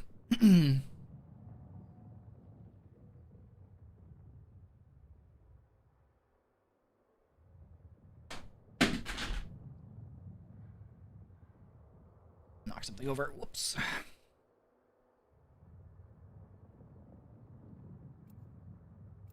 Let me in the game.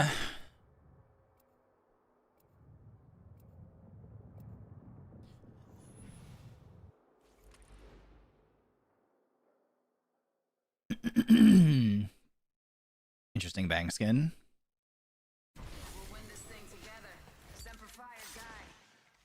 Oh, this guy's gonna play Alter maybe. Oh no, he changed his mind. Do I want to play Alter? I ain't gonna play Wraith, but I might want to play Alter.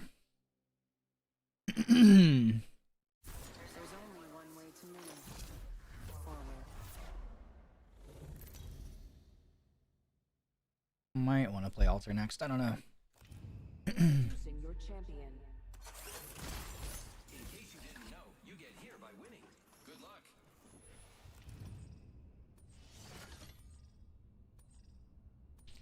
We go in Gardens.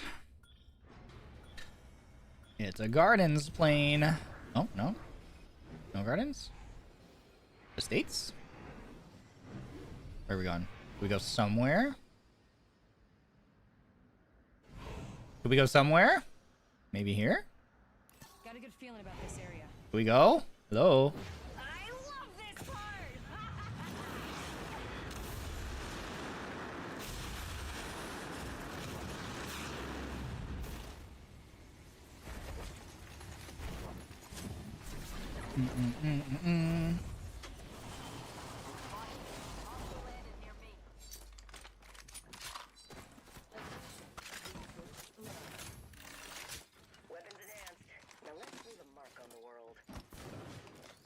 Feels weird playing this game again. I don't know why.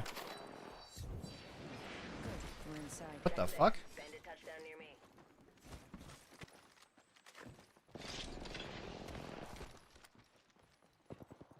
Where'd that guy go? What the hell? They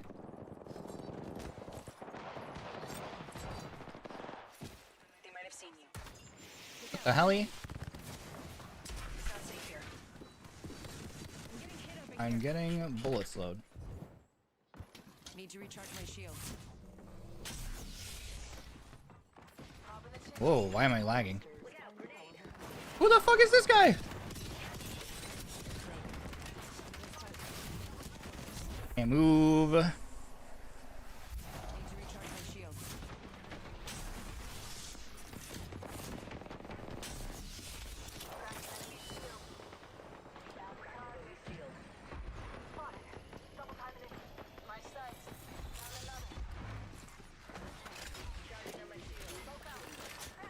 Oh god. Oh my god. You remind me of myself when I was your age. Except I was alive and all. There was a guy on the freaking upgrade thing. I didn't even notice.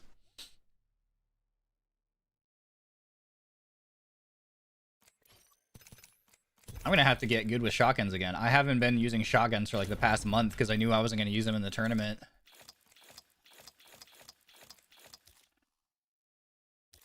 I will have to relearn how to use a shotgun.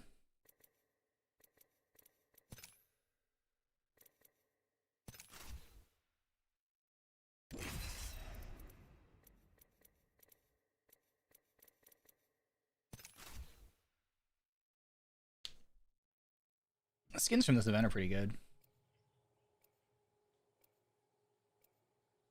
Dude, the skill distribution for hubs is so ridiculous. There's no casual game mode anymore.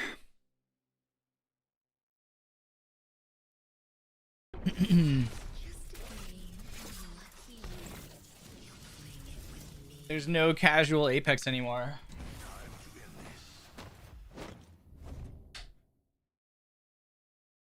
Default skin Gibby.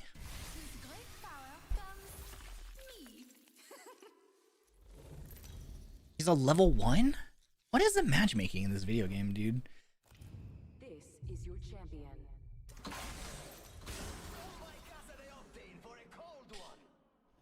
The matchmaking in this video game is absurd.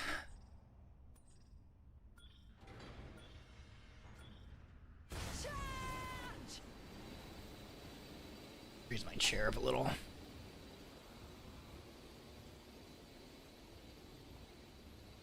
We're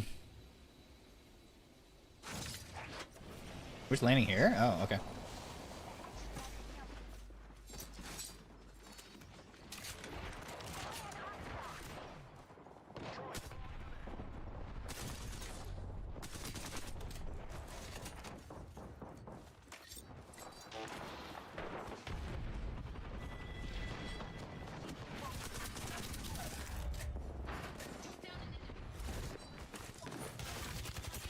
I just get freaking Sentinel?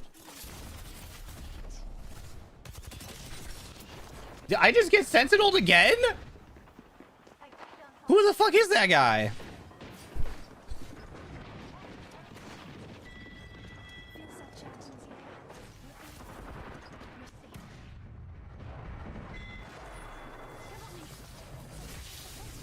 Thank you.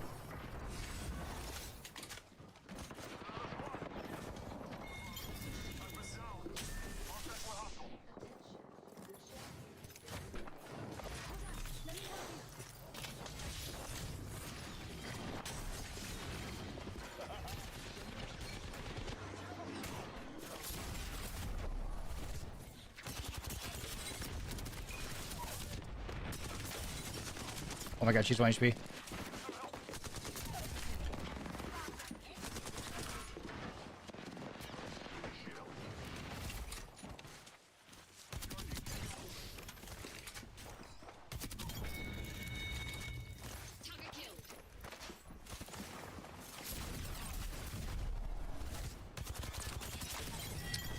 Oh my god, another team. I can't move. I can't move. Dead sliding. I'm dead. Goodbye, cruel world. Am I not dead?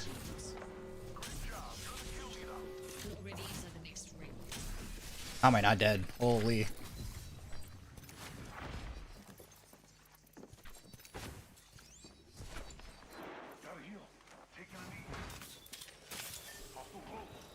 Holy.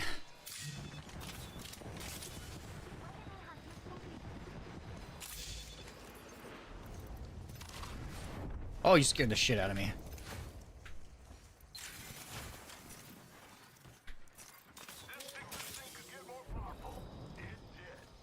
I hear him like, there's still a team like here, like right here. Yeah.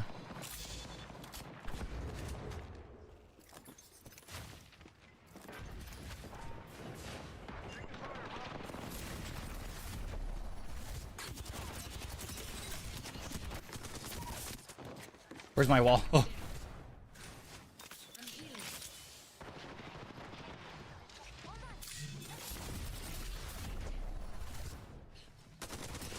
How's he not dead? How did that guy not die? He must have gotten the armor swap like in that exact moment.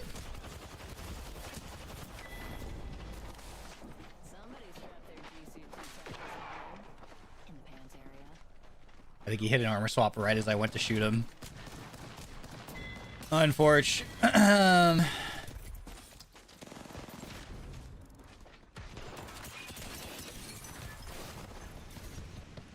That gave me might have been a smurf.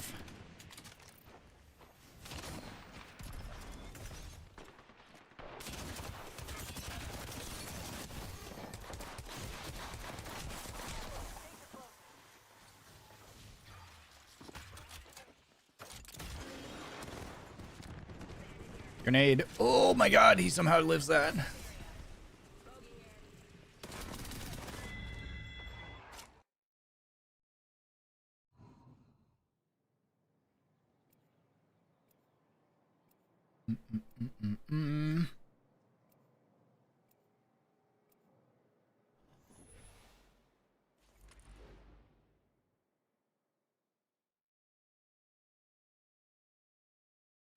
Maggie.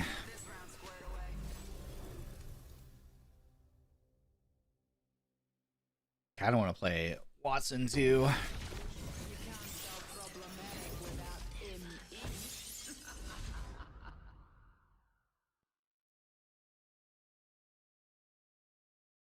My teammates are duo queued. Introducing your champion. Bring the fight to me. I'll end it for you. Ah, excuse me, tired. Ugh. Scouting ahead for gear. Hit the jets. We're dropping high.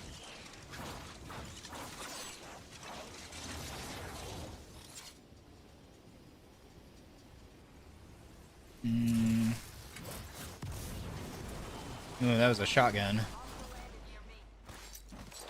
Hello? You have your... Whatever.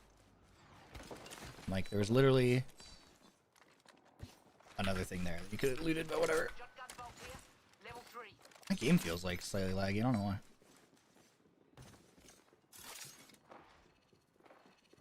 Does that? Oh, it does. Attention. First blood.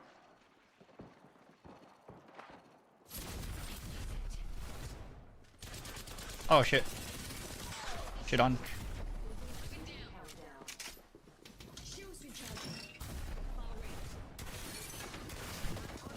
Oh my god, I'm bad. Oh. Hello. My gun won't shoot! My gun didn't shoot. That's crazy. My gun didn't shoot.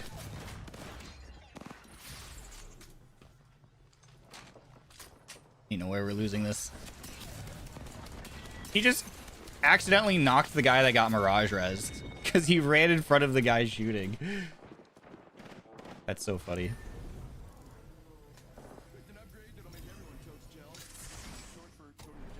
The Mirage like rezzed the guy. So when you get rezzed by Mirage, you're invisible for like 3 seconds, and the guy ran across the guy shooting and just like got downed again. That's so funny. I'd be so mad if I was that Mirage. I'd be like, you're trolling, bro.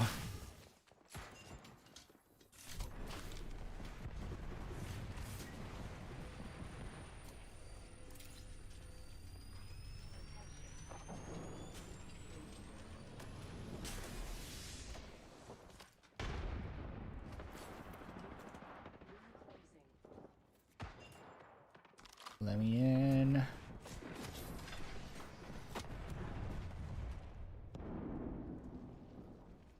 It feels really weird playing on NA servers again.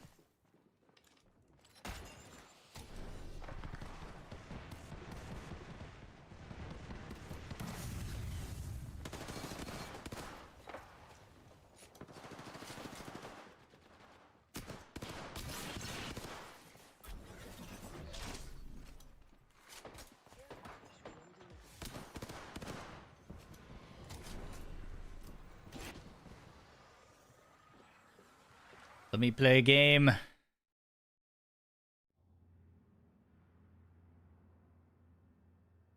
Play the game. I don't think I'm gonna play ranked tonight though. I'm too tired. Although, ironically, my ranked games might be easier.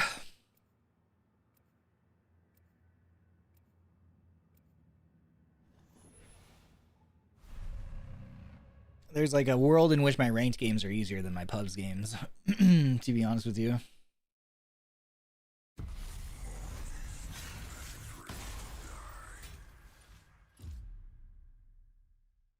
I need to adjust the debounce time on my mouse probably.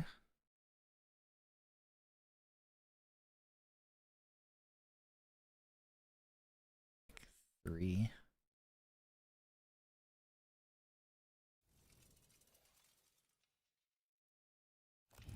This is your champion. I can see all of you in the rearview mirror.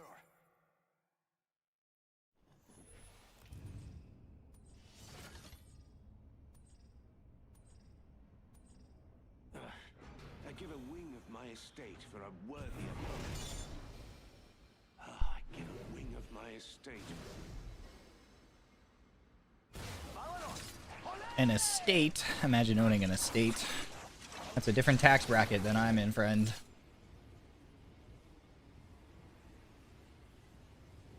We're going estates, but no one else is going estates. Oh, one team. We're very late. We are very late to estates, my friend. I fear we may die.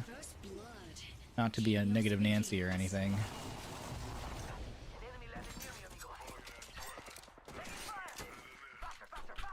Bro is in there.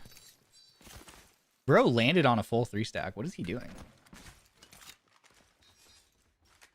My teammates are not real.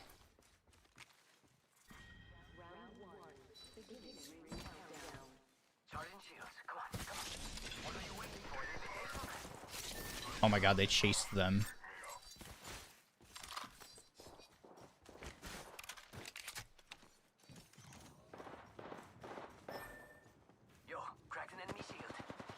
And now he's trying to melee him.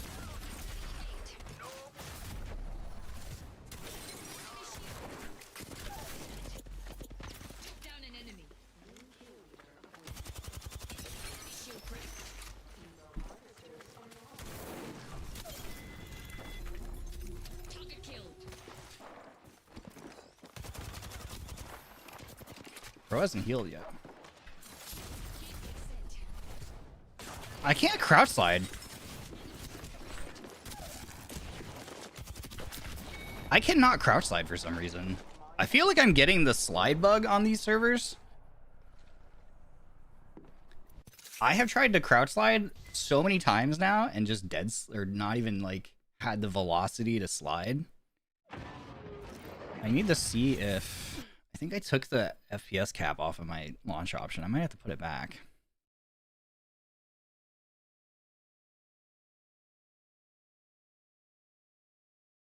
Yeah, I did take it off. I'm going to put it back on. I don't know if it's going to make a difference, but... Did I have an FPS max 300 or 0? I think I did 300.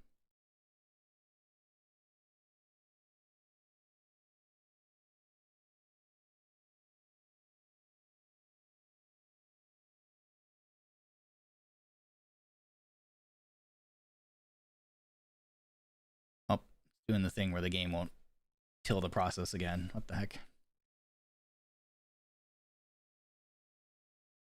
This happened last time. What the hell-y?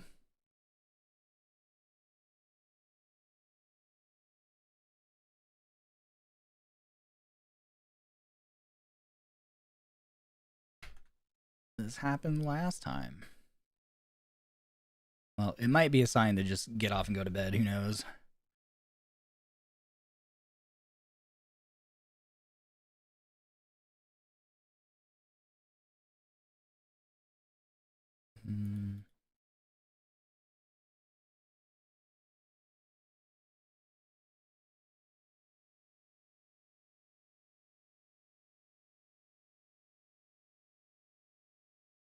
You really said time to sleep. Yeah. It's like, get off the video game. What happens if I launch another instance of it? Does it like freak out? An error occurred. Game is already around. Okay, it doesn't let me.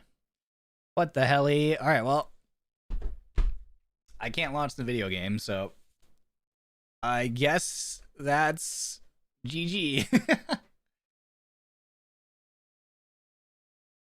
I've noticed that that is one thing my computer did this earlier with Photoshop too, where I closed Photoshop, but it didn't close. Like the process like hangs for some reason. So I got to figure out why my computer is doing that. I never have had that problem before, where it's like happening with like multiple programs, like yeah,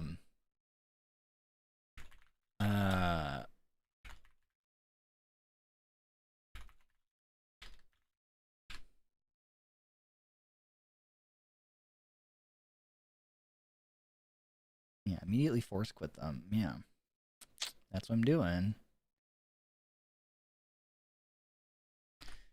Let's see. Is any like is anything using 100% of anything? No.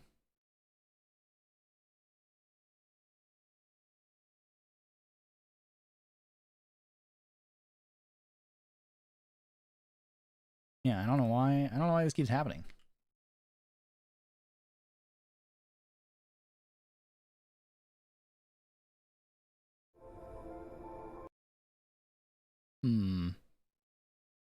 Is this a new PC? Yeah, it's a new PC. What happened? It's just like whenever I try to close things, it gets stuck closing. So like I'm trying to like close Apex, but it won't close. So then I can't relaunch the game because it's like you already have Apex running.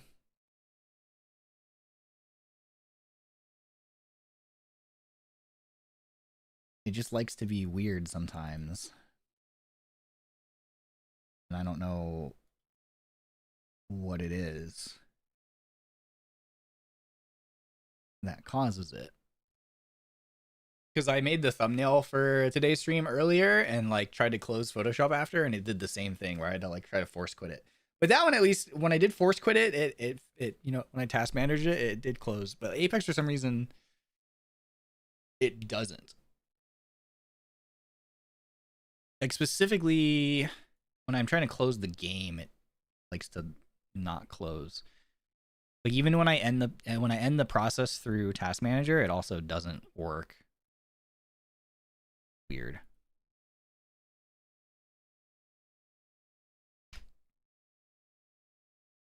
Weird.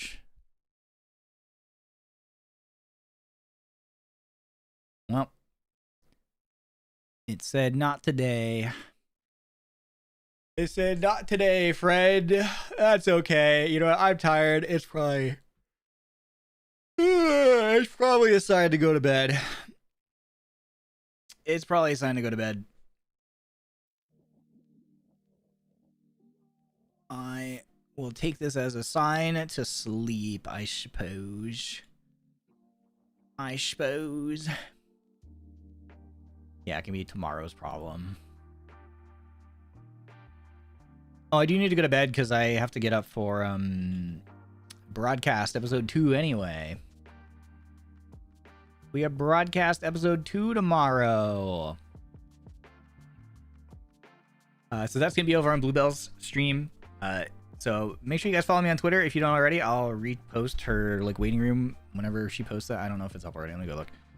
So if you're looking for the link to the stream, it'll be on my Twitter, which is in the description below.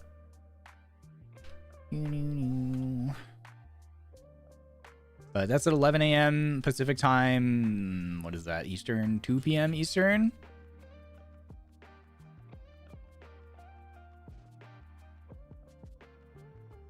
Yeah, I don't think she's posted tweeted the waiting room yet. But whenever she gets around to posting it, I will repost it. All right, gang. Good night. Thanks for coming to the little catch up from Luck on FLEEK. Thank you guys once again for cheering us on. Thank you for supporting us. I hope you guys enjoyed the training arc and the tournaments. I'm gonna send you guys over to Clara. She's doing a Zatsu, looking back on all her shorts covers that she's done. All 36. Crazy. She's done so many music shorts covers. Crazy. And make sure you subscribe to Clara if you haven't already. She's almost to 90,000. And then once we get her to 90,000, we get her to 100,000 and 3D unlocked. Also, thank you guys for 70.5 subs here on YouTube. I appreciate y'all so much. We're grinding for that 100K. But I'm out of here. I'll see you guys on Bluebell stream tomorrow. For broadcast. It's our podcast that we started. The broadcast podcast. With Bluebell and Rico from Vispo. Alright, y'all. Have fun with Clara. I will see you guys in the morning tomorrow. See you guys tomorrow. Otsu, Ryotsu. Okay, love you. Bye. Have a good night, gang. I'll see you later. Goodbye, goodbye. Goodbye.